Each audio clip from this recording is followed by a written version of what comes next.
Good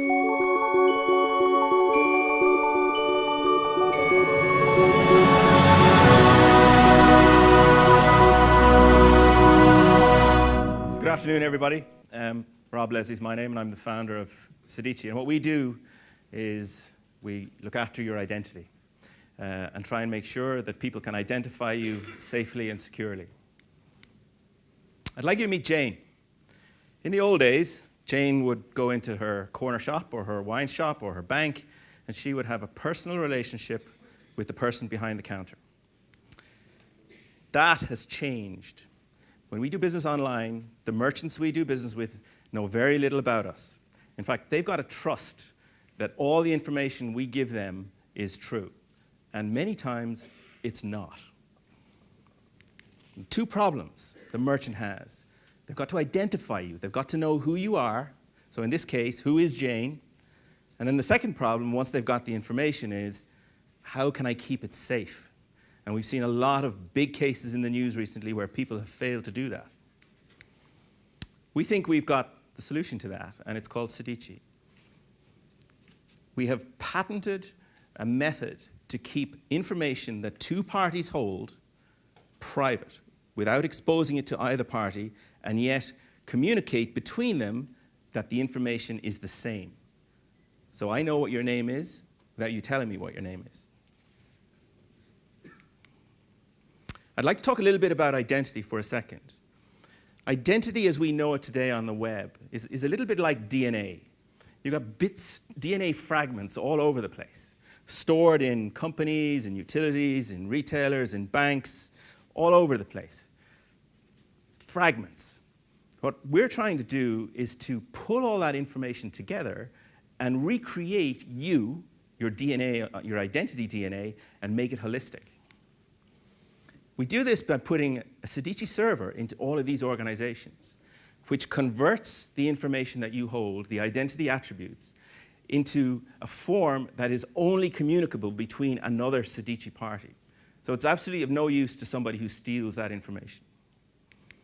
We then want to use the capability that these servers give you to allow collaboration between the parties that have this information, so that I can share this information without actually sharing it.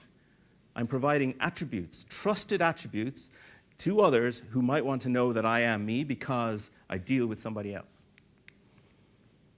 Here's how it works. I'm a merchant, and I gather information from a person. They put it into my browser.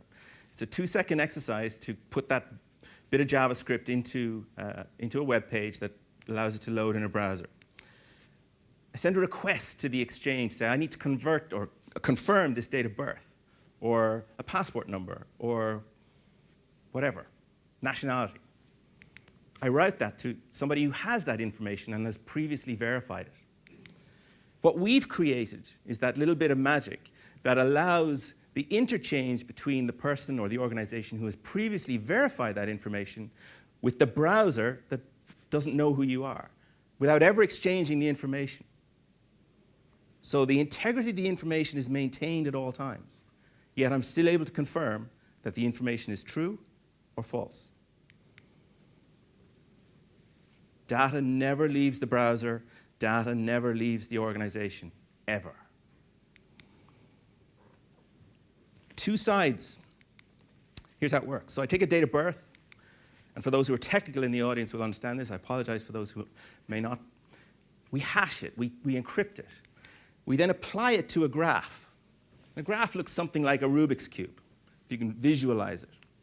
We then transform the Rubik's Cube by doing something to it.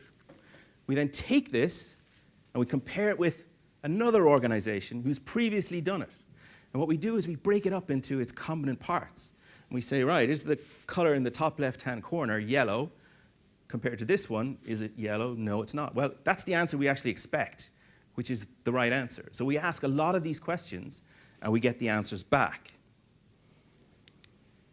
If they're all the way we expect them to be, then we're able to deduce or infer that the actual information that was provided at the start has to be the same. Otherwise, we wouldn't have got the right answer. We're looking at mobile commerce as the opportunity. $1 trillion market by the end of 2016. MasterCard wants to bring 200 million merchants online over the next 4 years. The only way they're going to do that is if they can identify the people who are those merchants. And those merchants, in turn, want to identify their customers. And these are who our customers are going to be. Card processors, guys who are processing the payment information that their customers are giving them. We need to know who they are. The whole sharing economy. My apartment, when I lend it to somebody on Airbnb, who is that person? All the tasks, Uber, every item in that sharing economy, we want to know who that person is. Age verification. Am I selling a service to somebody who is underage? Massive problem.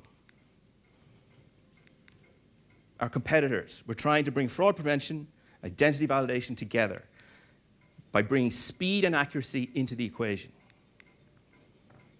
Transactional business model.